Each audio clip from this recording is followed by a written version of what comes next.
Welcome back to my channel. বন্ধুরা, তোমরা সবাই কেমন আছো? আমি তো খুব ভালো নেই। তো আমি চাই তোমরা প্রত্যেকে ভালো থাকো, সুস্থ থাকো, সেটাই আমি চাই। তো দেখো, আর আমি রয় বাংলা চ্যানেল থেকে ছোট্ট একটি ব্লগ নিয়ে আজকে চলে এসেছি। তো এই ব্লগটি স্কিপ না করে পুরোপুরি দেখো, তাহলে তোমাদের সবাইকে ভালো লাগবে। তো দেখো আজকে কী হতে চলেছে সেটা দেখলেই নিশ্চয়ই বুঝতে পারবে বন্ধুরা। তো দেখো আজকে দেখো মানে দুদিন ধরে এত বর্ষা হচ্ছে, বৃষ্টি হচ্ছে। দেখো পুকুরের জল দেখো কতটা বেড়েছে। দেখো পুকুরের ঘাট ডুবে গেছে, পুরো উঠোনে জল উঠে গেছে। তো এই রাজদের পুকুরটাও জল ভর্তি হয়ে গেছে। আর দেখো মাঠে কীরকম জল হয়েছে সেটাই তো দেখো, দেখলেই তো বুঝতেই পারবে। দেখো উঠোনে সব জল উঠে গেছে, আর উঠোন বাড়ি সব কাদা কাদা হয়ে আছে। আর তো এত বর্ষা হয়েছে যে যত বর্ষা তত সোনা রাতে মানে হিচু করে। তো দেখো কত কাঁথা কাপড় সব ইউজ করে দিয়েছিলো, সেগুলো সব ধুয়ে দিয়েছে মা, সব কেচে দিয়েছে। আর তো দেখো ছাগলগুলো মানে না রাখারও জায়গা নেই, খাওয়ানোর জায়গা নেই। তো দেখো পথে বেঁধে রেখেছে, পথে বেঁধে রেখে তাই ছাগলগুলোকে খাওয়ানো হচ্ছে। আর তো দেখা যাক, যাই দেখি ওপারে।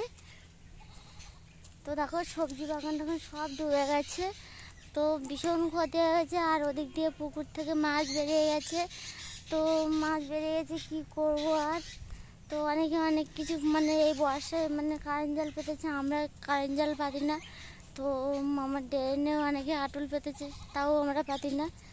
তো দেখো এই পাশে খাতে দেখো জল উঠিনি, এ পাশটা একটু উঁচু আছে বলে এই সাইডটা জল ফল কিছুই উঠিনি। আর তো দেখো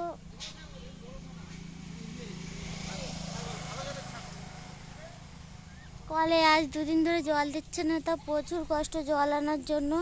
তো দেখো মা আর আমি ওই কল থেকে জল নিয়ে এসেছি। দেখো কতটা কাদা পায়ে, দেখো পায়ে কাদা, দেখো কতটা মানে অনেকটা কাদা, তা অনেক মানে উঁচু করে তাই জল আনতে গেছি। ওদিকে সব ডুবে গেছে, পাতকা সব ডুবে গেছে। আর তো দেখো ও পাশে দুটো ছাগলও বাঁধা আছে, ডাকছে। আমার ছাগল বাঁধা আছে দাদাদের ওই মানে পুকুরের ওপারে। আর তো দেখো মা তো রান্না করবে বলে মা সবজি কাটছে। মা আমি কল থেকে আসলাম, তো কাদায় খুব কষ্ট। দেখো পায়ে হাত পা কী অবস্থা, পায়ে কাদা দেখো ফ্যাস করছে। তো মা দেখো ঘরের ভেতরে সবজি কাটছে। ওই আবার বৃষ্টি পড়েছে টিপটাপ করে। এরকম মা ঘরের ভিতরে সবজি কাটছে।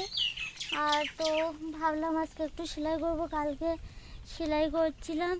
তো সেলাই করছিলাম, করতে করতে সেলাই করতে পারিনি। তো কী হয়েছে সেটাও বলছি আমাদেরকে, সোনার জন্য সেলাই করতে পারিনি। আর বর্ষাও আসছিলো, তো সোনা কাঁথা সেলাই করছিলাম মেশিনে। আর তো দেখো কুশি গাছে কী সুন্দর কুশি রয়েছে, এই যে পাশে বাগান, এই দেখো এই কুশিটা রেখেছে দেখো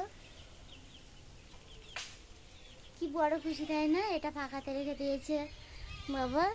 আর আজকে কিছু কুশি তুলেছে মা, ভাজা করেছে, কুশি ভাজা করেছে, খুব স্বাদ খেতে কুশি। দেখো কি সুন্দর লম্বা কুশি। তো ওই পাশে দেখো শাক দেওয়া আছে, পালং শাক দেওয়া আছে পাশে হয়েছে। আর আমি তোমাদেরকে দেখাচ্ছি, এপাশে আমাদের বুড়ে আছে।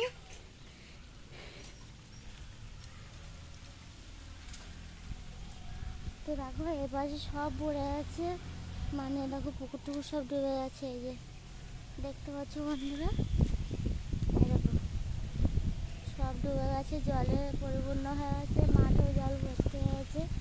ওই যে আর দেখো এপাশে সবজি বাগান সব ডুবে গেছে, কচু বাগানে জল উঠে গেছে, কচু ভেন্ডি গাছে সব জল উঠে গেছে। আর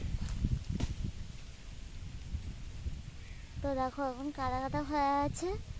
তো এখনও আমি স্নান করিনি, কারণ একটু মাছ ধরছিলাম, অনেকদিন মাছ ফাছ খাওয়া হয় না, বর্ষা হচ্ছে তো মাছও তো পেলাম না। তো যাই হোক, শুধু আমাদের দেখো শুধু এই পাতাগুলো ডুবিনি, দেখো অনেকের পাতা মানে ধানের পাতা হাতা ডুবে গেছে। দেখো আমাদের আল শাল সব ডুবে গেছে ওই যে। আর তো দেখো কি সুন্দর। আর এপাশে দেখো জালের ভিতরে কি সুন্দর মুরগির বাচ্চা, ওই দেখো কি সুন্দর মুরগি বাচ্চা আমার মা বাচ্চা তুলেছে, সেই বাচ্চা কি সুন্দর দেখতে, বড় বড় সাদা বাচ্চা। তো যাই হোক বন্ধুরা, কিছু বললাম তো, আমি এখন স্নান করব। তো খেয়ে নিয়েছি, স্নান করার আগে খেয়ে নিয়েছি, কারণ কাদা মাখতে হয় বলে, ওই জন্য। তো যাই হোক, আমার এই ভিডিওটি যদি তোমাদের ভালো লেগে থাকে তাহলে একটা লাইক, শেয়ার, কমেন্ট ও সাবস্ক্রাইব করো বন্ধুরা। আর প্লিজ আমার পাশে থেকো আর আমাকে একটু সাপোর্ট করো। বাই।